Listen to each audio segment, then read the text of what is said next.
അബുൽ യസ്ർ എന്ന പേരുള്ള സഹാബി, അദ്ദേഹം ഒരു ദിവസം ഒരു ഈത്തപ്പഴ കച്ചവടക്കാരനാണ്. കടയിൽ നല്ല ഈത്തപ്പഴമുണ്ട്. ഒരു സാധുവായ സുന്ദരിയായ ഒരു പെൺകുട്ടി ഈത്തപ്പഴം വാങ്ങാൻ വേണ്ടി വരികയാണ്. അബുൽ യസ്റിന്റെ അടുക്കലേക്ക് വന്നു, ഈത്തപ്പഴം ചോദിച്ചു. ആ സമയത്ത് അവളുടെ സൗന്ദര്യത്തിൽ ആകർഷനായി പോയ അബുൽ യസ്ർ റഹിമഹുല്ലാഹ് മഹാനവറുകൾക്ക് വല്ലാത്തൊരു മോഹം വന്നു. ആ പെണ്ണിനെ ഒന്ന് തൊട്ടു നോക്കണമെന്ന്. പ്രിയപ്പെട്ടവരെ, പിശാച് കടന്നുകൂടുകയാണ്. അബുൽ യസ്ർ എന്നവര് പറഞ്ഞതെന്തെന്നറിയോ? എന്റെ വീട്ടിൽ നല്ല മുന്തി തലയിലുള്ളതാ ഈത്തപ്പഴം ഇരിപ്പുണ്ട്, വരുമോ? ആ ഈത്തപ്പഴം നിനക്കെടുത്ത് തരാമെന്ന് പറഞ്ഞ് ആ പെണ്ണിനെ വളരെ തന്ത്രപരമായി വീട്ടിലേക്ക് കൊണ്ടുവരികയാ. എന്നിട്ട് അവളെ ഏതോ നിലയിലൊന്ന് ചുംബിച്ചു പോയി. സുബ്ഹാനല്ലാഹ്, ഒരു നിമിഷമാ ശൈത്താനെ കടന്നു വന്നു. അടുത്ത നിമിഷമതാ മനസ്സിന്റെ ഉള്ളറകളിൽ പശ്ചാത്താപത്തിന്റെ മുട്ടിടുകയാ. പശ്ചാത്താപത്തിലേക്ക് മഹാനവറുകളുടെ മനസ്സ് വെമ്പൽ കൊള്ളുകയാ. ആ സമയത്ത് മനസ്സിനകത്ത് വല്ലാത്ത വെപ്രാളമായി, ഞാൻ ചെയ്തത് വലിയ തെറ്റായി പോയല്ലോ. അല്ലാഹുവിന്റെ ഹബീബിന്റെ പ്രിയപ്പെട്ട കൂട്ടുകാരൻ സയ്യിദുനാ ഉമർ ബിനുൽ ഖത്താബ് റളിയല്ലാഹു അൻഹുവിന്റെ മുമ്പിലേക്ക് വരികയാ. ഉമർ റളിയല്ലാഹു അൻഹുവിന്റെ മുമ്പിൽ വന്നിട്ട് ചോദിച്ചു, ഉമർ തങ്ങളെ, ഒരു തെറ്റെനിക്ക് സംഭവിച്ചു പോയി, ഞാൻ എന്താ ചെയ്യേണ്ടത്? ആ സമയത്ത് മഹാനായ ഉമർ തങ്ങൾ പറഞ്ഞതെന്തെന്നറിയോ? ഇത്തഖില്ല, നീ അല്ലാഹനെ സൂക്ഷിക്കണം. വസ്തുർ അലാ നഫ്സിക വലാ തുഖ്ബിറന്ന അഹദാ, ഒരാളോടും ഇത് പറയാൻ നിൽക്കണ്ട, നീ മറച്ചു വെച്ചേക്കുക. എന്നിട്ട് അല്ലാഹുവിന്റെ മുമ്പിൽ കരങ്ങൾ നീട്ട് അബുൽ യസ്ർ, അല്ലാഹു നിനക്ക് പുറത്തു തരുമെന്ന് ഉമർ തങ്ങൾ പറഞ്ഞു. മനസ്സില്ലാ മനസ്സോടെ ഉമർ തങ്ങളുടെ മുമ്പിൽ നിന്നിറങ്ങി പോവുകയാ. എന്നിട്ട് മഹാനായ സിദ്ദീഖ് തങ്ങളുടെ വീട്ടിലേക്ക് ചൊല്ലുകയാ. കിടന്നിട്ട് ഉറക്കം വരുന്നില്ല. സിദ്ദീഖ് തങ്ങളുടെ മുന്നിൽ ചെന്നിട്ട് പറഞ്ഞു, ഞാൻ ഇന്ന പെണ്ണിനെ ചുംബിച്ചു പോയി, ഞാൻ എന്താ ചെയ്യേണ്ടത്? ആ സമയത്ത് പ്രിയപ്പെട്ടവരെ, സിദ്ദീഖ് തങ്ങളുടെ മറുപടി എന്തെന്നറിയോ? അല്ലയോ അബുൽ യസ്റേ, ഇത്തഖില്ല, നീ അല്ലാഹനെ സൂക്ഷിച്ച് ജീവിക്കുക. നീ മറച്ചു വെക്കുക. വലാ നഫ്സിക, നീ ഒരാളോടും അത് പറയാ പാടില്ല. വലാ തുഖ്ബിറന്ന അഹദൻ, നീ ആരോടും ഇതിനെപ്പറ്റി മിണ്ടാൻ പാടില്ല. എന്നിട്ട് വീട്ടിലേക്ക് ചെന്ന് സമാധാനത്തോടെ കിടക്കാൻ പറ്റുന്നില്ല. ഒരു മനുഷ്യന്റെ മനസ്സിനകത്തുള്ള വെപ്രാളം ഇതാണ്. ആ മനുഷ്യനതാ വീണ്ടും ചാടിയേനേക്കുകയാ. എന്താണ് ഇതിനൊരു പരിഹാരം? ഉമർ തങ്ങൾ പറഞ്ഞതും അബൂബക്കർ തങ്ങളും പറഞ്ഞത് ഒരുപോലെ തന്നെയാണ്. പക്ഷെ എന്റെ മനസ്സനുവദിക്കുന്നില്ല ഉറങ്ങാ. എനിക്ക് ഉറക്കം വരാത്ത രാത്രികളാ. അങ്ങനെ ആ മനുഷ്യന് പെട്ടെന്ന് പോയി എങ്ങോട്ടെന്നറിയോ? ഇലാ ഹളറത്തി റസൂലില്ലാഹ്, കാരുണ്യത്തിന്റെ പ്രവാചകന്റെ മുന്നിലേക്ക് ചെല്ലുകയാ. അവിടെ ചെന്നിട്ട് ഈ വിവരം റസൂലുള്ളാഹിയോട് പറയുമ്പോ, പ്രിയപ്പെട്ടവരെ, റസൂലുള്ള പറഞ്ഞതെന്തെന്നറിയോ? യുദ്ധത്തിന് പോയിരിക്കുന്ന ഒരു സഹാബിയുടെ ഭാര്യയാണത്. യുദ്ധത്തിന് വേണ്ടി പോയിരിക്കുന്ന ഒരു സഹാബിയുടെ ഭാര്യയാണ്. അതുകൊണ്ട് പൊന്നുമോനെ, അള്ളാന്റെ മാർഗത്തിൽ ധർമ്മസമരം ചെയ്യാൻ പോയ ആ മനുഷ്യന്റെ പ്രിയപ്പെട്ട ഭാര്യയാണോ നീ എങ്ങനെ ചെയ്തത്? ആ സമയത്തതാ മനസ്സിനകത്ത് വേദനയായി. അള്ളാഹുവിന്റെ മലക്ക് ജിബ്രീൽ അലൈഹിസ്സലാം സപ്തലോകങ്ങൾക്ക് മുകളിൽ നിന്നിറങ്ങി വരികയാ. ഏഴാകാശത്തിന്റെ മുകളിൽ നിന്നതാ ജിബ്രീൽ എന്ന മാലാഖ ഇറങ്ങി വരികയാ. എന്നിട്ട് വിശുദ്ധമായ ഖുർആനിന്റെ ആയത്തോതി കൊടുക്കുകയാ. ഏതാണ് ആയത്തെന്നറിയോ? സൂറത്തുൽ ഹൂദിലെ ആയത്താണ്. 144-ാമത്തെ ആയത്തല്ല ഇറക്കുകയാ. വഖിമിസ്സലാത തറഫൈൻ നഹാരി വസുലഫം മിനൽ ലൈൽ ഇന്നൽ ഹസനാതി യുദ്ഹിബിനസ് സയ്യിആത്ത്. ഒരു തെറ്റ് നിന്റെ ഭാഗത്ത് നിന്ന് സംഭവിച്ചു പോയാൽ ആ തെറ്റിനെ മാപ്പാക്കാൻ, ആ തെറ്റിനെ കഴുകിക്കളയാ അല്ലാഹു നമസ്കാരത്തെ ഇറക്കിയിട്ടുണ്ട്. സഹോദരങ്ങളെ, ഈ ആയത്തിറങ്ങാനുള്ള കാരണം എവിടെയാണ്? ഒരു തിന്മ ചെയ്തു പോയാൽ ആ സമയത്ത് അല്ലാഹുവിന് വേണ്ടി 2 റക്അത്ത് നമസ്കരിക്കുമോ? ഈ സന്ദർഭത്തിലെ പ്രവാചകൻ സല്ലല്ലാഹു അലൈഹി വസല്ലം പ്രിയപ്പെട്ട അബുൽ യസ്ർ എന്ന സഹാബിയോട് വിവരം പറയുമ്പോ, പ്രിയപ്പെട്ട സഹോദരങ്ങളെ, ഹബീബായ പ്രവാചകൻ സല്ലല്ലാഹു അലൈഹി വസല്ലം തങ്ങൾ ആ പ്രവാചകൻ ആ സഹാബിയോട് ഈ വിവരം അറിയിച്ചു കൊടുക്കുന്ന ഘട്ടത്തിൽ അടുത്ത് നിൽക്കുന്ന സഹാബാക്കൾക്ക് ഒരു സംശയം വന്നു. എന്തെന്നറിയോ? അവര് ചോദിച്ചു, നബിയേ ലഹു ഖാസത്തുൻ ലിന്നാസി ആമാ, നബിയേ ഇത് ഇയാൾക്ക് മാത്രം ബാധകമാണോ? അതേ ലോകത്തുള്ള എല്ലാവർക്കും അത് ബാധകമാണോ? ഒരു തെറ്റ് ചെയ്തു പോയാൽ ആ തെറ്റിൽ നിന്ന് രക്ഷപ്പെടാനുള്ള മാർഗം നിസ്കാരമാണെന്ന് പറയുമ്പോ അത് ഇയാൾക്ക് മാത്രമാണോ? അത് ലോകത്തുള്ള മുഴുവൻ മുസ്ലിമീങ്ങൾക്കും ബാധകമാണോ എന്ന് ചോദിക്കുമ്പോ 1400 വർഷങ്ങൾക്ക് മുമ്പ് മദീനയുടെ മാണിക്യം അവിടെ നിന്ന് പറഞ്ഞതെന്തെന്നറിയോ? ഖാല ലിന്നാസി ആമാ, സംഭ്രമത്തുള്ള നിങ്ങൾക്കും ഒരു തെറ്റ് സംഭവിച്ചു പോയാൽ, പ്രിയപ്പെട്ടവരെ കടക്കലുള്ള ആർക്കെങ്കിലും ഒരു തെറ്റ് സംഭവിച്ചു പോയാൽ, അതല്ലെങ്കിൽ ലോകത്തിന്റെ മശരിഖ് മഗ്രിബിനിടയിലുള്ള ഏതൊരു വ്യക്തിക്ക് ഒരു തെറ്റ് സംഭവിച്ചു പോയാൽ ആ തെറ്റിൽ നിന്ന് രക്ഷപ്പെടാൻ അല്ലാഹു വെച്ച ഒരു ഇബാദത്ത്, അഖിമിസ്സലാ തറഫൈൻ നഹാരി വസുലഫൻ മിനൽ ലൈലി ഇന്നൽ ഹസനാതി യുദ്ഹിബിന സയ്യിആത്ത്. ഇത് വിശുദ്ധമായ ഖുർആനിന്റെ ആയത്താണ്. അതുകൊണ്ട് പ്രിയപ്പെട്ട സഹോദരങ്ങളെ, തെറ്റുകൾ സംഭവിച്ചു പോയെന്നിരിക്കട്ടെ, ഒരുപക്ഷേ അറിയാതെ നമ്മൾ തെറ്റുകൾ ചെയ്തു പോയാൽ നമസ്കാരം അധികരിപ്പിക്കുക. ആ നമസ്കാരം കൊണ്ട് നമ്മുടെ പാപങ്ങളെ അല്ലാഹു കഴുകിക്കളയുമെന്നാണ്. അതല്ല, ഒരു മനുഷ്യനെ പാപത്തിൽ നിന്ന് രക്ഷപ്പെടുത്താൻ നിസ്കാരത്തിനും കഴിയുമെന്ന് പറയുമ്പോ അല്ലാഹുവിന്റെ മുന്നിൽ നമ്മൾ കുനിഞ്ഞു നിവരുന്ന, നമ്മൾ നമ്രശിരസ്കരാവുന്ന, ഓച്ചാനിച്ച് നിൽക്കുന്ന നിസ്കാരമുണ്ടല്ലോ, അത് നമ്മളെ സംബന്ധിച്ചിടത്തോളം ചില്ലറ കാര്യമല്ല.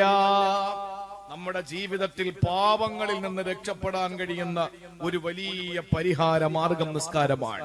ഒപ്പം അറിയാതെ തെറ്റുകൾ എന്തെങ്കിലും സംഭവിച്ചു പോയാൽ ആ തെറ്റുകളെ കഴുകിക്കളയാൻ ഏറ്റവും നല്ല ഇബാദത്ത് നമസ്കാരമാണ് എന്ന് വിശുദ്ധമായ ഖുർആൻ പഠിപ്പിക്കുകയാണ്. ഞാനിത് പറഞ്ഞ് എന്റെ പ്രിയപ്പെട്ട സഹോദരങ്ങളുടെ മുമ്പിൽ ഇത് നമ്മുടെ ജീവിതത്തിന്റെ തിന്മകളിൽ നിന്ന് മാറി നിൽക്കാനും തിന്മകൾ സംഭവിച്ചു പോകാതിരിക്കാനുമുള്ള സൂചനയാണ് എങ്കിൽ ഈ ഇരിക്കുന്ന എല്ലാവർക്കും ഓരോ തരത്തിലുള്ള സങ്കടങ്ങൾ ഉണ്ടാവും, ഇല്ലേ? മാനസിക വിഷമമില്ലാത്ത ആരാ നമ്മുടെ കൂട്ടത്തിലുള്ളത്? ലഖദ് ഖലഖനൽ ഇൻസാന ഫീ കബദ്, പ്രയാസമില്ലാത്ത ആരാ ലോകത്തുള്ളത്?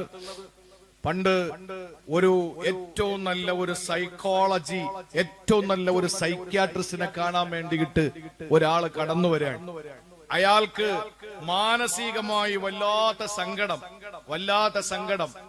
ഈ സങ്കടം മനസ്സിനെ വല്ലാതെ പിടിച്ചുലച്ചിട്ട് അയാളുടെ മനസ്സ് വേദനിച്ച് ഒരു നിമിഷം പോലും മനസ്സിന് സുഖമില്ലാതെ ഭ്രാന്തനായി പോകുമോ എന്ന് മനസ്സിലാക്കിക്കൊണ്ട് ഏറ്റവും നല്ല ഒരു സൈക്കോളജി, ഒരു ഡോക്ടറെ കാണാൻ വേണ്ടിയിട്ട്, സൈക്യാട്രിസ്റ്റിനെ കാണാൻ വേണ്ടിയിട്ട് വന്ന് അയാൾ അപ്പോയിന്റ്മെന്റ് എടുത്ത് ഡോക്ടറുടെ മുമ്പിൽ ചെന്നിരുന്ന് തന്റെ വിഷമങ്ങൾ അങ്ങോട്ട് വിവരിച്ചു കൊടുക്കാൻ.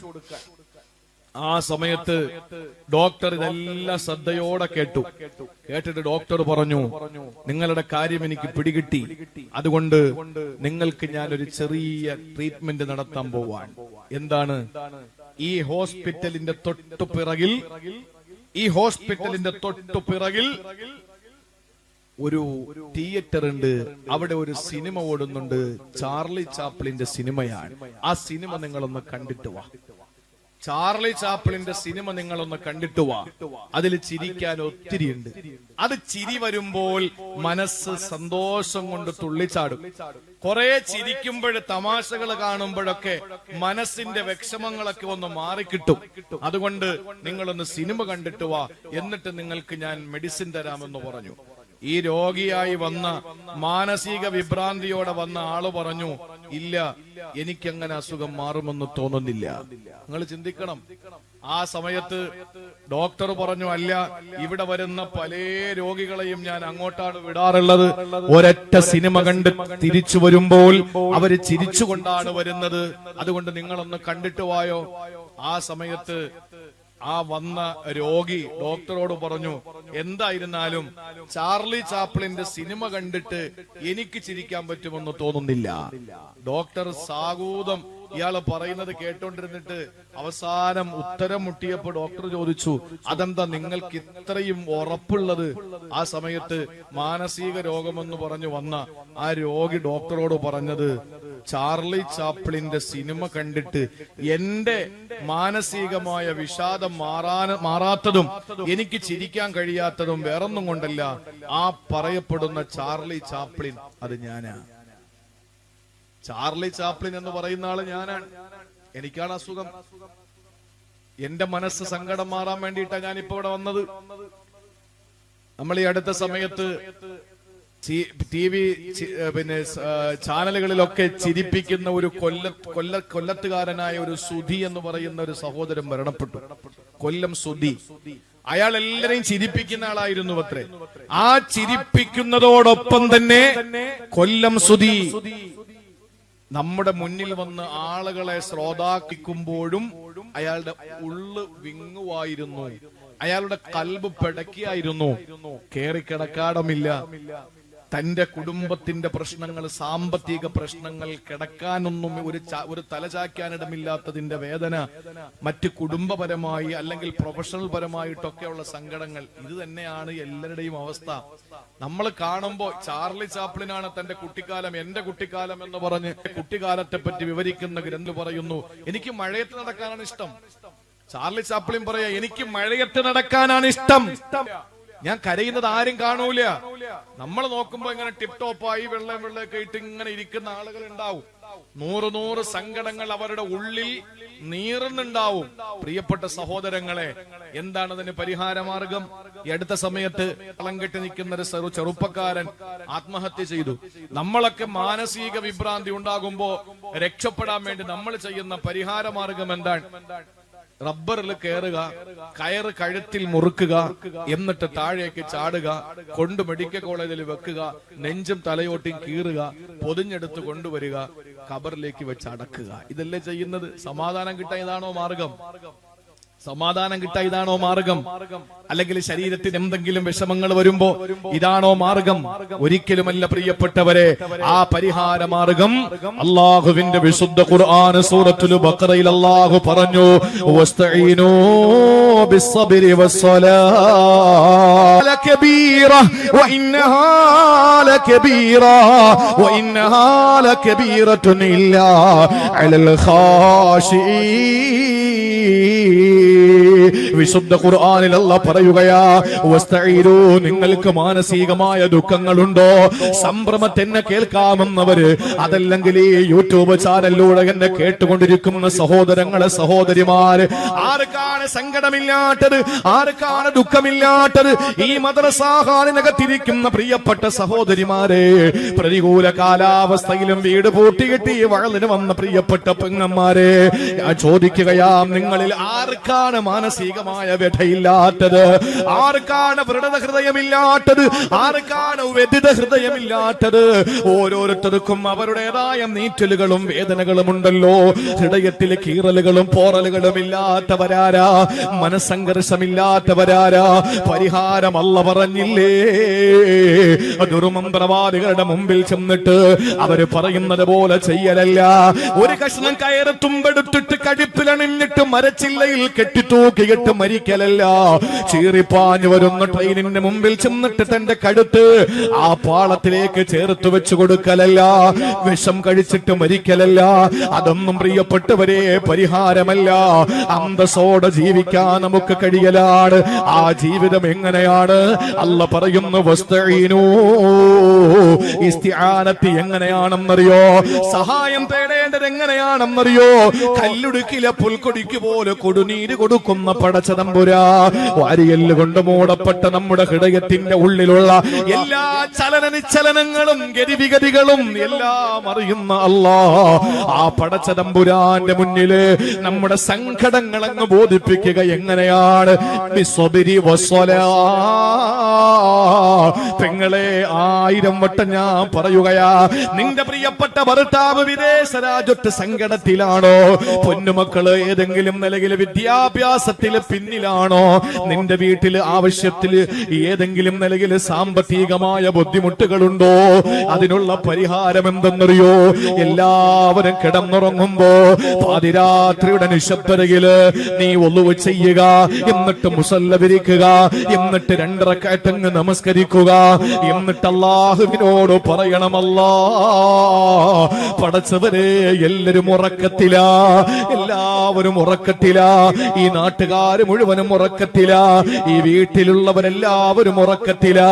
ഇപ്പോൾ ഈ രാത്രി ഉണർന്നിരിക്കുന്ന 2 പേരേ ഉള്ളൂ. ഒന്ന് നമസ്കാരപ്പായയിൽ ഒളുവ് ചെയ്തുകൊണ്ട് നിസ്കാര കുപ്പായം ധരിച്ച് ഞാനാണ്. മറ്റൊന്ന് ഉറക്കമില്ലാത്ത സുബ്ഹാനമല്ലായനാമു വലാ യസ്ഹൂ, ഉറക്കവും മറതിയുമില്ലാത്ത പടച്ചവനെ നീയും മാത്രമാ. അതുകൊണ്ട് എന്റെ സങ്കടമൊന്ന് കാണണേ എന്ന് പറഞ്ഞ അല്ലാഹു പറയുന്നു, വസ്തഈനു ബിസ്സബ്രി വസ്സലാ. നിസ്കാരം കൊണ്ട് അല്ലാഹു തന്ന പരീക്ഷണങ്ങളിൽ പിടിച്ചു നിൽക്കൽ കൊണ്ടും റബ്ബിന്റെ സഹായം തേടുക. സബർ എന്ന് പറഞ്ഞാൽ പിടിച്ചു നിൽക്കലാണ്. പ്രിയപ്പെട്ട സഹോദരങ്ങളെ, അല്ലാഹ് എന്നിട്ട് പറഞ്ഞ വാക്കെന്തെന്നറിയോ? ഒരു സാമ്പത്തിക കടം വരുമ്പോൾ, ഒരു മാനസിക വ്യഥ വരുമ്പോൾ, ഒരു ശാരീരികമായ രോഗം വരുമ്പോ എന്തുകൊണ്ടാ നിനക്ക് രാത്രി എഴുന്നേറ്റ് സങ്കടങ്ങൾ അല്ലാഹുവോട് പറയാൻ കഴിയാത്തത്? അതിനും അല്ലാഹു കാരണം പറഞ്ഞു, വഇന്നഹാ ലകബീറത്തുൻ ഇല്ലാ അലൽ ഖാശിഈൻ. ഭയഭക്തർക്കല്ലാതെ ഇത് പ്രയാസം തന്നെയാ. ഉറങ്ങിക്കിടക്കുന്ന ജനങ്ങളുടെ നടുവിൽ എഴുന്നേറ്റിരുന്ന് അല്ലാഹുവിന് വേണ്ടി സമയം ചെലവഴിക്കുക എന്നുള്ളത് ഖാശിഈങ്ങൾക്ക് മാത്രമുള്ളതാണ്. ആ ഖാശിഈങ്ങൾ എന്ന് പറഞ്ഞാൽ ഖുശൂ ഉള്ളിലാണ്, അത് പുറം മൂച്ചല്ല, പുറമേനിയല്ല, ആളുകളെ കാണിക്കുന്ന പ്രകടന പരതയല്ല. പ്രിയപ്പെട്ടവരെ, ഉള്ളിന്റെ ഉള്ളിൽ ഖുശൂ ഉണ്ടായ, ഭക്തി ഉണ്ടായ, അല്ലാഹുവിന്റെ പേരിലുള്ള ഭയമുണ്ടായ, രാത്രിയുടെ യാമങ്ങളിൽ പ്രത്യേകിച്ച് 3-ാം യാമത്തില് എഴുന്നേറ്റിരുന്ന് റബ്ബിനോട് സങ്കടങ്ങൾ വിവരിച്ചു കൊടുക്കാൻ നമ്മൾ ബാധ്യസ്ഥരാകും. അതുകൊണ്ട് പാപങ്ങളിൽ നിന്ന്, കള്ള്, കഞ്ചാവ്, പലിശ, മോശമായ പ്രവർത്തനങ്ങളിൽ നിന്ന് നിസ്കാരം തടയുക മാത്രമല്ല, മാനസികമായ വ്യഥകൾ, മാനസികമായ വ്രണങ്ങൾ, ഇതൊക്കെ മാറ്റിത്തരാൻ നിസ്കാരത്തിന് കഴിയും. ഒരു രോഗം ഉണ്ടെന്നിരിക്കട്ടെ, വയറ്റുവേദന വന്നാൽ എന്താ ചെയ്യുന്നത്? വയറുവേദന വന്നാൽ നമ്മൾ എന്താ ചെയ്യുന്നത്? എന്താ ചെയ്യേണ്ടത്? എന്താണ് ചെയ്യേണ്ടത്? മഹാനായ അബൂ ഹുറൈറ റളിയല്ലാഹു അൻഹുവിന് വയറുവേദന വന്നു. എങ്ങനെയാ വയറുവേദന വന്നത്? മദീനത്തുൽ മസ്ജിദുൻ നബവിയുടെ മുന്നിൽ അബൂ ഹുറൈറ റളിയല്ലാഹു അൻഹു പെടയുകയാണ്. ആ സമയത്ത് അഷ്റഫുൽ ഖൽഖ് അതുവഴി വന്നിട്ട് അള്ളാന്റെ പ്രിയപ്പെട്ട പ്രവാചകൻ ചോദിക്കുന്നു, അയൂജിഉക ബത്നുക, നിന്റെ വയറ് നിന്നെ വല്ലാതെ വേദനിപ്പിക്കുന്നുണ്ടല്ലേ? അള്ളാഹുവിന്റെ റസൂലേ, നഅം യാ ഹബീബല്ലാഹ്, എനിക്ക് വയറ്റുവേദനയാ നബിയെ. ഇത് ആരുടെ കഥയാ? അബൂ ഹുറൈറ റളിയല്ലാഹു അൻഹുവിന്റെ കഥ. അബൂ ഹുറൈറ തങ്ങൾക്ക് വയറ്റുവേദന വന്ന് പുളയുമ്പോ സല്ലല്ലാഹു അലൈഹി വസല്ലമ തങ്ങൾ വന്നിട്ട് ചോദിക്കുന്നു, നിനക്ക് വയറുവേദനയുണ്ടോ? അതേ നബി, എനിക്ക് വയറുവേദനയാണ്. ഖും, എഴുന്നേക്ക്. ആരാ പറയുന്നത്? അഷ്റഫുൽ ഖൽഖ് പറയാ, ഖും, എഴുന്നേൽക്ക്, ഫസ്വല്ലി, നിസ്കരിക്ക്, ഫഇന്ന സ്വലാത്ത ശിഫാ, മഹാനായ നബി മുഹമ്മദ് മുസ്തഫ എന്ന് പറഞ്ഞാൽ മരുന്ന് കഴിക്കണ്ട, ഇനി അങ്ങനെ വയറുവേദന വന്നാൽ നിങ്ങൾ എല്ലാവരും അങ്ങ് നിസ്കരിച്ചാൽ മതി എന്ന് നിരീശ്വരവാദികൾക്ക് കിട്ടുന്ന ഒരു കാര്യമാണ്. നിരീശ്വരവാദികളാണല്ലോ ഇപ്പൊ കൂടിക്കൊണ്ടിരിക്കുന്നത്. നിരീശ്വരവാദികളൊക്കെ കൂടിക്കൊണ്ടിരിക്കുകയാണ്. അപ്പൊ അതുകൊണ്ട് തന്നെ എന്നാ പിന്നെ എന്തിനാ ആശുപത്രി, മെഡിക്കൽ കോളേജ് എന്തിനാണ്? വേദന വരുമ്പോ, നെഞ്ചു വേദന വരുമ്പോ പിന്നെ ശ്രീചിത്ര എന്തിനാണ്? ഉടനെ 2 റക്അത്ത് അങ്ങ് നിസ്കരിച്ചാ പോരെ? ചോദ്യം പ്രസക്തമാണ്, പക്ഷേ അത് സന്ദർഭത്തിനൊത്തതല്ല. പ്രിയപ്പെട്ട സഹോദരങ്ങളെ, ആശുപത്രിയിൽ കാണിച്ചിട്ട് മാറുന്നില്ല, മരുന്ന് കഴിക്കണം. അയ്യൂബ് നബിക്ക് രോഗം കൊടുത്തു. എന്നിട്ട് അല്ലാഹു റബ്ബുൽ ഇസ്സത്ത് അയ്യൂബ് നബി അലൈഹിസ്സലാമിനോട് പറഞ്ഞത്, ഉർഖുദു ബിരിജിലിക ഹാദാ മുഗ്തസലുൻ ബാരിദുൻ, ഹാദാ മുഗ്തസലുൻ ബാരിദുൻ വശറാബ്. വിശുദ്ധ ഖുർആൻ, അല്ലാഹുവിന്റെ ഖുർആൻ പറയുകയാണ്, ഉറുക്കൊല്ലു ബിരിജിലി, കാല് കൊണ്ട് അടിക്ക് നബിയെ. അയ്യൂബ് നബിയോട് പറയാൻ, നിങ്ങൾ കാല് കൊണ്ട് നിലത്തടിക്ക്. നിലത്തടിച്ചപ്പോൾ മണ്ണിൽ നിന്ന് ജലപ്രവാഹം പൊട്ടിപ്പുറപ്പെട്ടു. അള്ളാഹു പറയുന്നു, ഹാദാ മുഗ്തസലുൻ ബാരിദുൻ വശറാബ്. ഇത് കുടിക്കാൻ, ഇത് കുളിക്കാൻ. ഖുർആനാണ്. എന്തേ അള്ളാഹുവിന് അയ്യൂബ് നബിക്ക് നേരിട്ടങ്ങ് രോഗശിവയാക്കി കൊടുത്താ പോരെ? അള്ളാഹ്ക്ക് അതിന് കഴിവില്ലാത്തോണ്ടാണോ? അള്ളാഹുവിന് കഴിവ് കുറഞ്ഞത് കൊണ്ടാണോ? അല്ല. അതിന്റെ അർത്ഥം മുഫസ്സിരീങ്ങൾ പറയുന്നത് രോഗം വന്നാൽ ചികിത്സിക്കണമെന്നാണ്. ചില ആളുകളുണ്ട് അവര് രോഗം വന്നാൽ ചികിത്സിക്കൂല. ചില ത്വരീഖത്തുകാര് പറഞ്ഞു കൊടുത്തിട്ടുണ്ട്, രോഗം വന്നാൽ നിങ്ങൾ തസ്ബീഹ് ചൊല്ലിയാ മതി. അതൊക്കെ ഖുർആന് വിരുദ്ധമാണ്. വയറ്റുവേദന കൊണ്ട് പിടയുന്ന പാവപ്പെട്ട അബൂ ഹുറൈറ തങ്ങളോട് നീ എഴുന്നേറ്റ് നിസ്കരിക്ക്, ഫഇന്ന സലാത ശിഫാ എന്ന് നബി തങ്ങളെ പറഞ്ഞത്. പ്രിയപ്പെട്ട സഹോദരങ്ങളെ, നമ്മൾ കാണിച്ച് ഇനി കാണിക്കാൻ ഒരു ഡോക്ടർ ഇല്ല. ആ ഡോക്ടർ കൈയൊഴിഞ്ഞ് മരുന്ന് മുഴുവനും കഴിച്ച്, അലോപ്പതി, ആയുർവേദം, ഹോമിയോ എല്ലാം കഴിഞ്ഞ് അവസാന വീട്ടിലേക്ക് കൊണ്ടുവന്നു. ഡോക്ടർമാർ പറഞ്ഞു, ഇനി തിരിച്ചു കൊണ്ടുവരണ്ട, ഞങ്ങളേലും മരുന്നില്ല എന്ന് പറഞ്ഞു. അപ്പൊ എഴുന്നേറ്റ് 2 റക്അത്ത് അങ്ങ് നിസ്കരിച്ചാൽ അസുഖം മാറുമെന്നാണോ ഈ പറഞ്ഞതിന്റെ അർത്ഥം? അല്ല. അല്ലാതെ അസുഖം പിടിപെട്ടപ്പോ ഞാൻ ആശുപത്രിയിൽ ഒന്നും വരുന്നില്ല, എനിക്ക് മരുന്നും മെഡിസിനും ഒന്നും വേണ്ട, എനിക്ക് ഇൻഷാ അല്ലാഹ് 2 റക്അത്ത് നിസ്കരിച്ചാൽ എന്റെ രോഗം മാറും എന്നാണോ ഈ പറഞ്ഞതിന്റെ അർത്ഥം? അല്ല. പിന്നെന്താ ഈ പറഞ്ഞതിന്റെ അർത്ഥം? ഒരു രോഗം വന്നു, ആ രോഗം വരുമ്പോൾ ഈ ആശുപത്രിയിലേക്ക് പോകാൻ ഒരുങ്ങുകയാണ്. ആ സമയത്ത് നീ 2 റക്അത്ത് നമസ്കരിക്കുക. എന്നിട്ട് അല്ലാഹുവോട് പറയണം, അല്ലാഹ്, ഈ 2 റക്അത്ത് നിസ്കാരം ഞാൻ നിർവഹിച്ചത് എന്റെ രോഗം നീ മാറ്റണേ അല്ലാഹ്. നിസ്കാരമാണ് ശിഫ എന്ന് നിന്റെ ഹബീബ് ഞങ്ങളെ പഠിപ്പിച്ചതല്ലേ. അതുകൊണ്ട് ഞാനിതാ നീ പറഞ്ഞ പോലെ ഞാൻ ആശുപത്രിയിൽ പോവുകയാ. നീ പറഞ്ഞതുപോലെ, നീ നിന്റെ അയ്യൂബ് നബിയോട് പറഞ്ഞതുപോലെ ചികിത്സിക്കണമല്ലോ. അതുകൊണ്ട് ഞാനിതാ ചികിത്സ തേടുകയാണ്. മരുന്നുകൾക്ക് കഴിവില്ല അല്ലാ, ഡോക്ടർമാർക്ക് കഴിവില്ല അല്ലാ. കഴിവുള്ളത് നിനക്കാണ്. ഷാഫിനിയാണ്, കാഫിനിയാണ്, മുആഫിനിയ.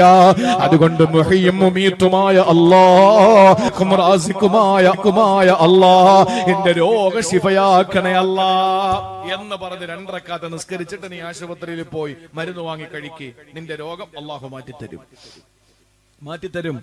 അപ്പൊ നമ്മളെ പാവങ്ങളിൽ നിന്ന് രക്ഷപ്പെടുത്താൻ മാത്രമല്ല നമ്മുടെ നിസ്കാരം ഉള്ളത്, പിന്നെയോ മാനസിക ശാരീരിക രോഗങ്ങളിൽ നിന്ന് നമ്മളെ രക്ഷപ്പെടുത്താൻ. അതുകൊണ്ടാണ് ഹുദൈഫത്തുൽ യമാൻ റളിയല്ലാഹു അൻഹു പറഞ്ഞു, നബിതങ്ങൾക്ക് എന്ത് സങ്കടം വന്നാലും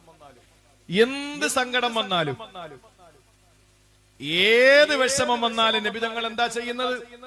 നമുക്കിപ്പോ ഒരു പ്രയാസം വന്നാൽ നമ്മൾ പിന്നെ പള്ളിയിൽ വരില്ല. എന്താ പള്ളിയിൽ വരാത്തത്? അസുഖമായിപ്പോയി, അതുകൊണ്ട് പള്ളിയിൽ വരുന്നില്ല. കടം വന്നിട്ട് വല്ലാതെ മനസ്സിനകത്ത് വിഷമമാണ്, അതുകൊണ്ട് പള്ളിയിൽ വരുന്നില്ല. എന്റെ പൊന്നു സഹോദരങ്ങളെ, ശാരീരികമാവട്ടെ മാനസികമാവട്ടെ എന്ത് പ്രയാസം നബിതങ്ങൾക്ക് വന്നാലും ചെയ്യുന്നത് എന്താണ്? രണ്ടിനും തെളിവുണ്ട്. മാനസികമായിട്ടുള്ളത് അവിടെ നിൽക്കട്ടെ, ഞാൻ പറയാം.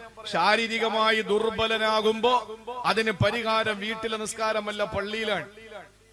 വഫാത്താവുന്നതിന് മണിക്കൂറുകൾക്ക് മുമ്പ്, വഫാത്താകുന്നതിനും കുറച്ചു മുമ്പ് അവസാന നമസ്കാരം നിർവഹിക്കാൻ നബിതങ്ങൾക്ക് കഴിയുന്നില്ല. ആ സമയത്ത് അതുവരെയും മദീനയുടെ മിമ്പറിൽ നിന്ന് ഇമാമത്ത് നിന്ന ഹബീബേ നബി മുഹമ്മദ് മുസ്തഫ. പ്രിയപ്പെട്ടവരെ, സ്വലാത്തിനൊരു കുറവും വരുത്തണ്ട, സ്വലാത്തിന് യാതൊരു കുറവും വരുത്തണ്ട. മദീനയുടെ രാജാവ് ഹബീബായ നബി മുഹമ്മദ് മുസ്തഫ സല്ലല്ലാഹു അലൈഹി വസല്ലമ തങ്ങൾ മസ്ജിദുൻ നബവിയുടെ തൊട്ടുപുറത്തെ ഹുജറത്തു ഷരീഫ ഇന്ന് നിൽക്കുന്ന ആയിഷ ബീവിയുടെ വീടുണ്ടല്ലോ, ആ വീട്ടിലിരുന്ന് അബൂബക്കർ സിദ്ദീഖ് തങ്ങളോട് നിസ്കരിക്കാൻ കൽപ്പിക്കുമ്പോ അബൂബക്കർ തങ്ങൾ വിറച്ചു ഇമാമത്ത് നിൽക്കുമ്പോൾ, അതിന്റെ പിന്നിൽ സഹാബ നിരന്നു നിൽക്കുമ്പോ അല്ലാഹുവിന്റെ ഹബീബ് നിസ്കാരം എങ്ങനെയാണ് 23 വർഷം തന്റെ ഉമ്മത്തിനെ പഠിപ്പിച്ച പാഠം, നിസ്കാരത്തെ പറ്റിയിട്ട് 13 വർഷം തന്റെ ഉമ്മത്തിനെ പഠിപ്പിച്ച പാഠം തന്റെ ഉമ്മത്തുകൾ നിസ്കരിക്കുന്നത് കണ്ടപ്പോ തന്റെ സഹാബത്ത് നിസ്കരിക്കുന്നത് നിറകണ്ണുകളോടെ കണ്ടിട്ട് വീട്ടിനകത്തിരിക്കാൻ മനസ്സ് വരുന്നില്ല. 2 പേരുടെ തോളത്ത് തൂങ്ങിയിട്ട് കാലിങ്ങനെ നിലത്ത് ഇഴഞ്ഞിഴഞ്ഞിഴഞ്ഞ് മദീനത്തുൻ നബവിയിലും മസ്ജിദുൻ നബവിയിലും കേറുകയാ. പ്രിയപ്പെട്ട സഹോദരങ്ങളെ, ഇത് വഫാത്തിന് തൊട്ടു മുമ്പാണെങ്കിൽ അല്ലാഹുവിന്റെ ഹബീബിനെ പറ്റി ഹുദൈഫ റളിയല്ലാഹു അൻഹു പറഞ്ഞത് എന്താണ്? കാന ഇദാ ഹസബഹു അംറു ഫസഅ ഇലസ്സലാ. പ്രയാസം വന്നാലും നബി തങ്ങൾ പെട്ടെന്ന് നിസ്കാരത്തിലേക്ക് പ്രവേശിക്കുമായിരുന്നു. ബിലാൽ റളിയല്ലാഹു അൻഹുവിനെ പ്രത്യേകം വിളിച്ചിട്ട് പറയുന്നു, അരിഹിന ബിലാൽ, ബിലാലെ ഖൽബ് റാഹത്താക്കിത്ത, അരിഹിന ബിലാൽ, ബിലാലെ അരിഹിന റാഹത്താക്കിത്ത. എന്റെ മനസ്സിന് വേദനയാണ്, എന്റെ മനസ്സ് നീറുകയാണ്, സങ്കടക്കടലാണ് എന്റെ മനസ്സിന്റെ തിരകൾ, മനസ്സിനകത്ത് സങ്കടത്തിന്റെ തിരമാല അടിച്ചു വീശുകയാ. അതുകൊണ്ട് ബിലാലേ അരിഹിന ബിലാൽ, ബിലാലേ എന്റെ ഖൽബിനെ റാഹത്താക്ക് എന്ന് പറഞ്ഞാല് പ്രിയപ്പെട്ട സഹോദരങ്ങളെ, നമസ്കാരത്തിന് നേതൃത്വം കൊടുക്കണമെന്ന മോഹം വരികയാ, നിസ്കരിക്കണമെന്ന പൂതി വരികയാ. തന്റെ കാല് മുറിക്കപ്പെടുന്ന ഘട്ടം വന്നു. ആരുടേതാ? മഹാനായ ഉർവത്ത് ബിൻ സുബൈർ റളിയല്ലാഹു തആല അൻഹുവിന്റെ കാല് മുറിക്കണമെന്ന് ഡോക്ടർമാർ പറയുന്നു. എന്താ പിടിച്ച രോഗമെന്നറിയോ? നമ്മൾ കരുതുന്നു ഇന്നാണ് ഈ അസുഖമുള്ളത്. അൻവർ ഉസ്താദിന്റെ മകൻ അല്ലാഹു ഷഹീദിന്റെ കൂലി കൊടുക്കട്ടെ. ഒരു രോഗം പിടിപെട്ട് മരണപ്പെടുമ്പോ ആ രോഗത്തിന് അല്ലാഹു കൊടുക്കുന്ന വേദന വിവരണാതീതമാണ്. എന്റെ പ്രിയപ്പെട്ട മാതാവിന് ആ രോഗമാണ്. സഹോദരങ്ങളെ, ആ രോഗത്തിന്റെ കാഠിന്യത, പണം പോട്ടെ, പണം വരും പോകും, ഇതാരും കൊണ്ടുവന്നതല്ല. പണമെന്ന് പറയുന്നത് ആവശ്യത്തിന് ചെലവാക്കാനാണ്. നല്ല ഭക്ഷണം കഴിക്കണമെന്ന് ചിന്തിക്കുമ്പോ രസം കൂട്ടാനല്ല. നല്ല മീൻ വാങ്ങി കഴിക്കണം, നല്ല വാഹനം എടുക്കണമെന്ന് ആഗ്രഹം വരുമ്പോ സൈക്കിൾ വാങ്ങിയിട്ട് ഇവിടുന്ന് കാസർഗോഡ് വരെ ചവിട്ടി പോകലല്ല. നല്ല വണ്ടി വാങ്ങണം, നല്ല വീട് വെക്കണമെന്ന മോഹം വരുമ്പോ പ്രിയപ്പെട്ട സഹോദരങ്ങളെ, ഒരു ടാർപ്പ് കെട്ടിയിട്ടതിന്റെ അടിയിലെ കിടക്കലല്ല, നല്ല വീട് വെക്കണം. കാരണം എന്താ? ഇതൊക്കെ അനുഭവിക്കാനുള്ള അനുവാദവും അതിനുള്ള അവസരവും അതിനുള്ള അവകാശവും നമുക്കാണ് സഹോദരങ്ങളെ. അതുകൊണ്ട് പണം എന്ന് പറയുന്നത് നമ്മുടെ കാര്യങ്ങൾ പൂർത്തീകരിക്കാൻ തന്നെയാണ്, അല്ലാതെ പൂട്ടിവെക്കുന്നതല്ല. കറൻസി എന്ന് പറയുന്ന പേപ്പറിന്റെ വിലയേ ഉള്ളൂ. അത് ചെലവാക്കുമ്പോഴാണ് അതിന്റെ മൂല്യം അറിയുക, അല്ലാതെ പോക്കറ്റിരിക്കുന്നയാണ്. അതെടുത്ത് കടയിൽ കൊടുക്കുമ്പോഴാണ് അതിന് വിലയുണ്ടാവുക. സംശയമുണ്ടോ?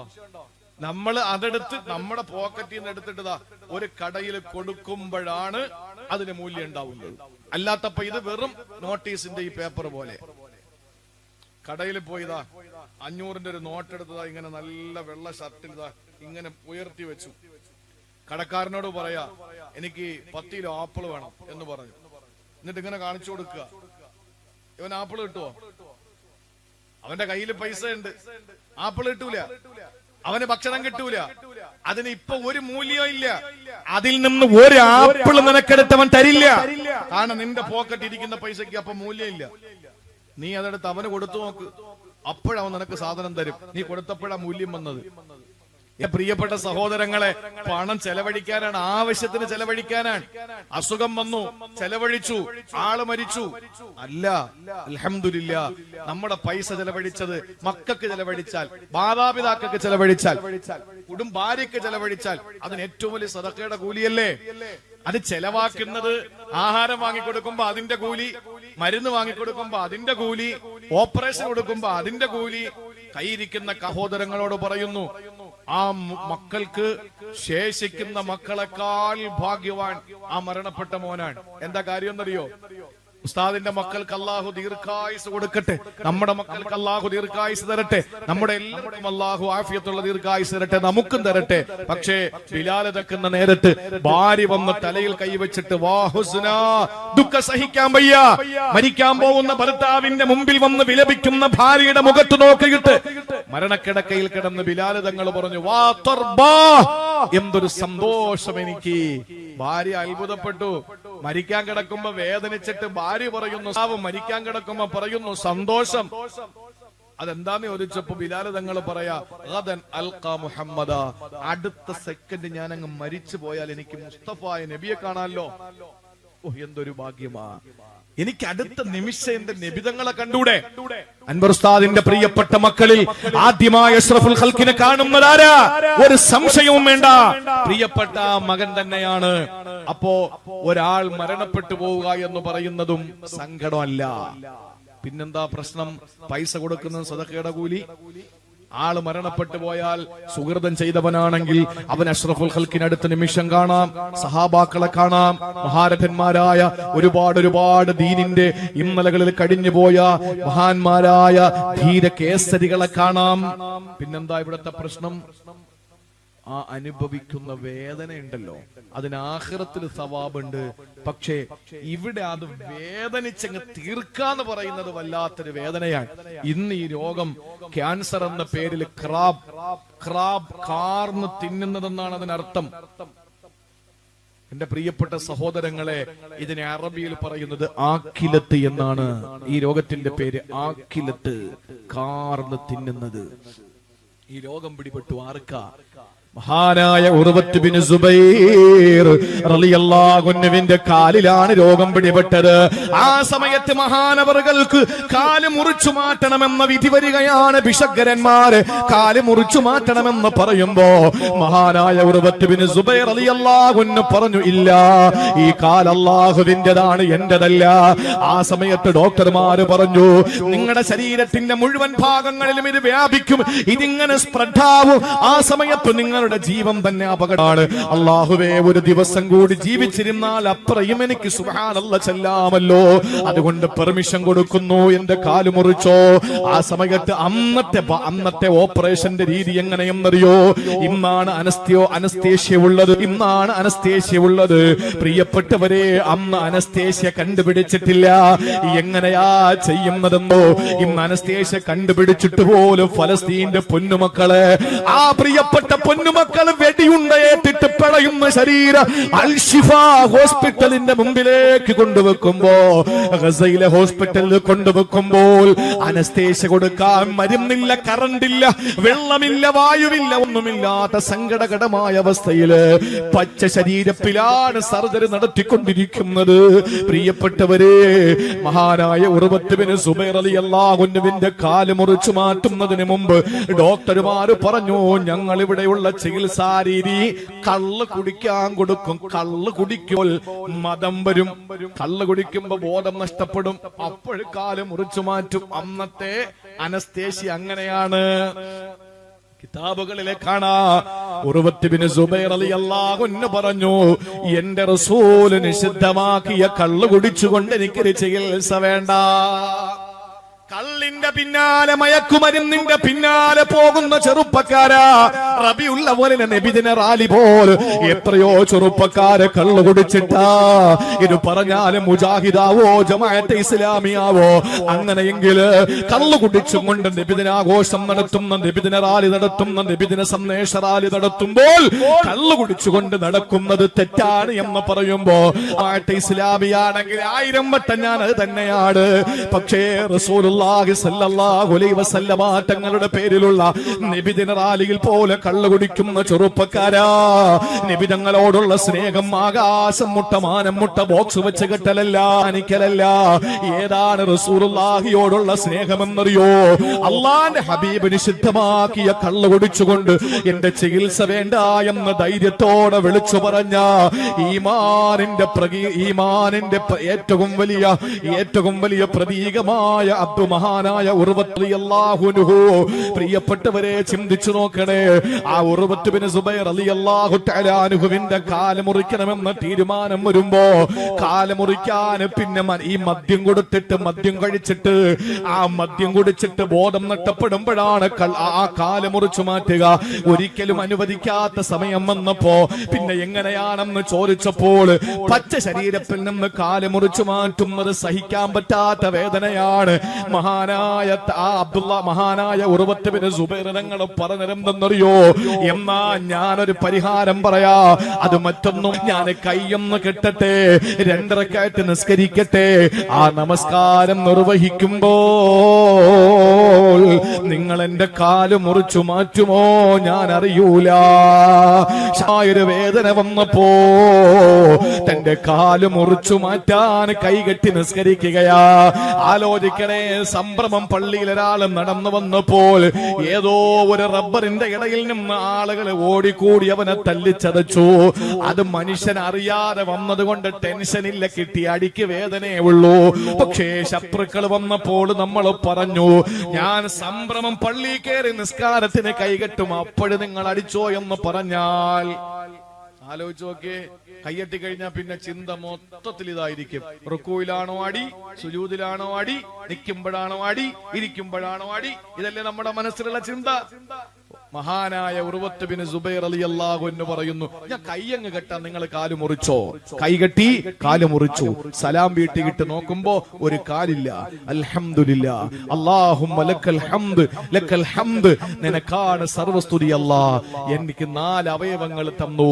അല്ലദീ അഅതൈതനി അർബഅത അളാഇൻ, അല്ലാഹുവേ 4 അവയവങ്ങൾ എനിക്ക് തന്നു, 2 കൈയും 2 കാലും. അതിൽ 1 മാത്രം നീ തിരിച്ചെടുത്തിട്ട് 3 എനിക്ക് തന്നല്ലോ. അൽഹംദുലില്ലാ. എന്തൊരു മനുഷ്യനാ! ഇവരൊക്കെ മലക്കാണോ മനുഷ്യരാണോ? കൂടെണ്ടായിരുന്ന മോൻ, ആ പ്രിയപ്പെട്ട മകൻ ഒട്ടകത്തിന്റെ കാലിന്റെ അടി കൊണ്ട് മരിച്ചുപോയി. ആ സമയത്ത് മഹാനവറുകളെ പറയാ, അല്ലാഹുവേ നീ എനിക്ക് 6 മക്കളെ തന്നു, 1 തിരിച്ചെടുത്തു, ബാക്കിയുള്ളതിനെ തിരിച്ചെനിക്ക് തന്നല്ലോ. അൽഹംദുലില്ലാ. നമ്മുടെ വിഷയം അതല്ല. മാനസികമായൊരു ദുഃഖം വരുമ്പോ, ശാരീരികമായൊരു ദുഃഖം വരുമ്പോൾ നമ്മുടെ മുന്നിൽ പരിഹാര മാർഗം 2 റക്അത്ത് നിസ്കാരമാണ്. എല്ലാ സങ്കടങ്ങളും മഞ്ഞുരുകും പോലെ പോകും. അതിന് നമ്മൾ ആ നിലയിൽ നമ്മുടെ മനസ്സിനെ പാകപ്പെടുത്തിയെടുക്കണം. വല്ലാഹി നേടാത്തതൊന്നും ഉണ്ടാവൂല സഹോദരങ്ങളെ. അങ്ങനത്തെ ഒരു നിസ്കാരം പോലും പറയപ്പെടുന്നുണ്ട്, രാത്രി നിസ്കരിക്കേണ്ട ഒരു നിസ്കാരം. ആ രാത്രിയിലൊരു പ്രത്യേക നിസ്കാരമുണ്ട്. അതിപ്പോ പറയേണ്ട ആവശ്യവും ഇല്ല, അങ്ങനെയുള്ള ആവശ്യക്കാരും ആവൂല, പറയുന്നുമില്ല. അതുകൊണ്ട് എന്റെ പ്രിയപ്പെട്ട സഹോദരങ്ങളെ, ഖുബൈബ് ബിൻ അദിയിൽ അൻസാരി റളിയല്ലാഹു തആല അൻഹുവിനെ തൂക്കിലേറ്റാൻ നേരത്ത് എന്തെങ്കിലും അന്ത്യാഭിലാഷമുണ്ടോ എന്ന് ചോദിച്ചപ്പോ തന്റെ പ്രവാചകന്റെ മുമ്പിൽ നിന്ന് അടർത്തിക്കൊണ്ടുവന്ന് ചതിയിലൂടെ പിടിച്ചുകൊണ്ടുവന്ന് ഇവിടെ മക്കയുടെ ബൗണ്ടറിക്ക് വെളിയിൽ മസ്ജിദ് ആയിഷ നിലനിൽക്കുന്ന തൻഈം എന്ന് പറയുന്ന പ്രദേശമുണ്ടല്ലോ, ഇന്നും എത്രയോ ആളുകൾ അവിടെ ചെന്നിട്ടാണ് ഇഹ്റാം കെട്ടി ഉംറ ചെയ്യുന്നത്. ആ തൻഈമിൽ വെച്ച് തൂക്കിലേറ്റാൻ നേരത്ത് മനസ്സ് കൊണ്ട് തളർന്നുപോയി. എന്റെ റസൂലിന്റെ മുന്നിൽ നിന്ന് പിടിച്ചുകൊണ്ടുവന്നത് ചതിയിലൂടെയാണല്ലോ. ആ ഒരു വേദന മാറ്റാൻ മഹാനായ ഖുബൈബ് ബിൻ അദിയിൽ അൻസാരി റളിയല്ലാഹു അൻഹു ആവശ്യപ്പെട്ടത്, എനിക്ക് 2 റക്അത്ത് നിസ്കരിക്കണമെന്നാണ്. എനിക്ക് 2 റക്അത്ത് നിസ്കരിക്കണം. പെട്ടെന്ന് സലാം വീട്ടി എന്ന ചരിത്രത്തിൽ കാണാം. പെട്ടെന്നങ്ങ് സലാം വീട്ടി. എന്താ സലാം വീട്ടാന് കാരണമെന്ന് അവർ ചോദിച്ചില്ല. എഴുന്നേറ്റ് നെഞ്ചു വിരിച്ചിട്ട് ചങ്കൂട്ടത്തോടെ നട്ടെല്ല് നിവർത്തിയിട്ട് പറഞ്ഞു, വലിയ സൂറത്തോതിയിട്ട് നിസ്കരിക്കണമെന്ന് മോഹം ഉണ്ടായിരുന്നു, പക്ഷെ ഞാൻ ചെയ്യാത്തത്. ഞാൻ ഇങ്ങനെ സലാം വീട്ടാതെ നീട്ടി ഓതിക്കൊണ്ടിരിക്കുമ്പോ നിങ്ങൾ കരുതും ഇവന് മരിക്കാൻ പേടിയെന്ന്. അങ്ങനെ പേടിയില്ലടാ, അത് നിങ്ങൾക്ക് തെളിയിച്ചു തരാൻ വേണ്ടിയിട്ടാണ് ഞാൻ പെട്ടെന്ന് സലാം വീട്ടിയത്. നിങ്ങൾ ആലോചിച്ച് നോക്കിയേ പ്രിയപ്പെട്ട സഹോദരങ്ങളെ, മരിക്കാൻ മുസ്ലിമിന് പേടിയുണ്ടോ?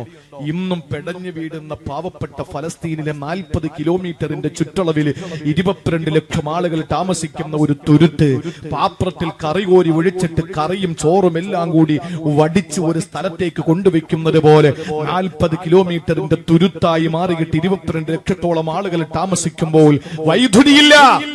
വൈദ്യുതി വിച്ഛേദിച്ചിരിക്കുന്ന ഇസ്രയേലിന്റെ ജൂത പരിശകൾ. പ്രിയപ്പെട്ട സഹോദരങ്ങളെ, ചിന്തിച്ചു നോക്ക്. അനുഭവക്കുറിപ്പ് മിനിങ്ങാന്ന് വന്ന അനുഭവക്കുറിപ്പ് എന്താ? അവര് താമസിക്കുന്ന വീട്ടിനകത്ത് 5 പേര് ബാത്റൂമിൽ കയറിയാൽ 6ാമത് കയറി ഉപയോഗിക്കുന്ന ആൾക്ക് മാത്രമേ ഫ്ലഷ് അടിക്കാൻ അനുവാദമുള്ളൂ. ആര്? ഇസ്രയേൽ കൊടുക്കുന്ന അനുവാദം അല്ല.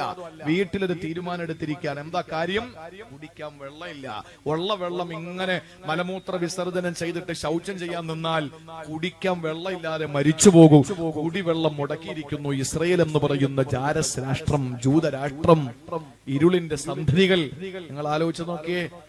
ആ സമയത്ത് 5 പേര് ബാത്റൂമിൽ പോയിട്ട് 6ാമത് കയറുന്ന ആള് മാത്രമേ ഫ്ലഷ് അടിക്കാൻ പാടുള്ളൂ. ബാക്കി ഉണങ്ങിയ തുണിയിട്ടിരിക്കുക അവർക്ക് ഉപയോഗിക്കാൻ വേണ്ടിയിട്ട്. ആ രംഗം ഇൻക്യുബേറ്ററിൽ കഴിയുന്ന പാവപ്പെട്ട പൊന്നുമക്കൾ വിദ്യുത് ശക്തിയുടെ പ്രവാഹമില്ലാതെ, കറണ്ട് ഇല്ലാത്തതിന്റെ പേരിൽ ആശുപത്രികളിൽ മരിച്ചുകൊണ്ടിരിക്കുന്നു. 1/2 ലക്ഷമാണ് സഹോദരിമാർ, ഗർഭിണികൾ. 50,000-ഓളം വരുന്ന ഗസയിലെ ഗർഭിണികളായ സഹോദരിമാര് മരണത്തിന്റെയും ജീവിതത്തിന്റെയും ഇടയിൽ നൂൽപാലത്തിലാണ്. ഓക്സിജൻ കൊടുക്കേണ്ടി വരുന്ന വൃദ്ധന്മാരായ രോഗികൾക്ക് ഓക്സിജൻ കിട്ടുന്നില്ല. കാരണം അവർക്ക് അതിനുള്ള സൗകര്യങ്ങൾ നിഷേധിക്കപ്പെട്ടിരിക്കുന്നു. ആ സമയത്ത് സഹോദരങ്ങളെ, നമുക്ക് ഫലസ്തീൻ മക്കളോടൊപ്പം നിൽക്കാൻ കഴിയണം.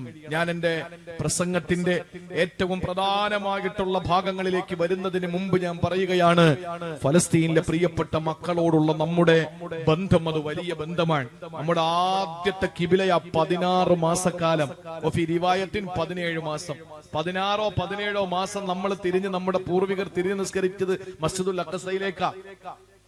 ലോകത്ത് ആദ്യമായി പണി കഴിപ്പിക്കപ്പെട്ടത് കഅബ, രണ്ടാമത് പണി കഴിപ്പിക്കപ്പെട്ടത് മസ്ജിദുൽ അഖ്സയ. ഇത് രണ്ടിന്റെയും ഇടയിൽ 40 വർഷത്തെ വ്യത്യാസം ഉണ്ടായിരുന്നു എന്നാണ് ഹദീസുകളിൽ കാണാൻ കഴിയുന്നത്. ഒരു പള്ളിയിലേക്ക്, ഏതെങ്കിലും ഒരു ഇടത്തിലേക്ക് കെട്ടുകെട്ടിയിട്ട് പ്രതിഫലം ആഗ്രഹിച്ചുകൊണ്ട് യാത്ര ചെയ്യാൻ അനുവാദമുള്ളത് 3 പള്ളികളിലേക്കാ. എല്ലാ പള്ളിയിലും നിസ്കരിക്കുന്ന ഒരുപോലെയൊന്നും അല്ല, അങ്ങനെ ആരും കരുതണ്ട. സംഭ്രമം പള്ളിയിൽ 50 പേരുണ്ടെങ്കിൽ അപ്പുറത്തെ പള്ളിയിൽ 60 പേരുണ്ടെങ്കിൽ 60 പേരുള്ള പള്ളിയിലാണ് കൂടുതൽ കൂലി കിട്ടുക. തലയെണ്ണം കൂടുതലുള്ള പള്ളിയിൽ, ആള് കൂടുതലുള്ള പള്ളിയിൽ പ്രതിഫലം കൂടുതലാ. ജമാഅത്ത് നടക്കുന്ന പള്ളിയിൽ, നിസ്കാര പള്ളി എന്ന തൈക്കാപ്പള്ളിയൊക്കെ പ്രതിഫലം കൂടുതലാ.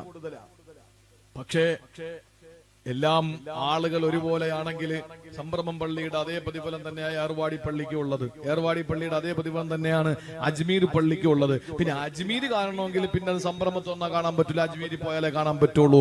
അങ്ങനെ പോകുന്നതിന് വിരോധമൊന്നുമില്ല, നിരോധനമൊന്നുമില്ല. പക്ഷേ ആ പള്ളിയിൽ നിസ്കരിക്കുന്നതിന് പ്രത്യേക പുണ്യമുണ്ടെന്ന് കരുതിയിട്ട് പോകാൻ അള്ളാന്റെ റസൂൽ കൽപ്പിച്ചിട്ടുള്ളത് 3 പള്ളികളാ. ലാ തുശദ്ദു റിഹാലു ഇല്ലാ ഇലാ സലാസത്തി മസാജിദ, 3 പള്ളികളിലേക്കല്ലാതെ കെട്ടുകെട്ടി പോകാൻ പാടില്ല. മസ്ജിദി ഹാദാ, മസ്ജിദുൻ നബവിയിൽ ഇരുന്നു കൊണ്ട് ഹബീബായ നബി തങ്ങൾ പറയുന്നു, 1 ഈ പള്ളിയാണ്, 2 മസ്ജിദുൽ ഹറാം പരിശുദ്ധമായ മക്കയിലെ പള്ളിയാണ്, മസ്ജിദുൽ അഖ്സ ഫലസ്തീനിലെ ഖുദ്സ് പള്ളിയാണ്.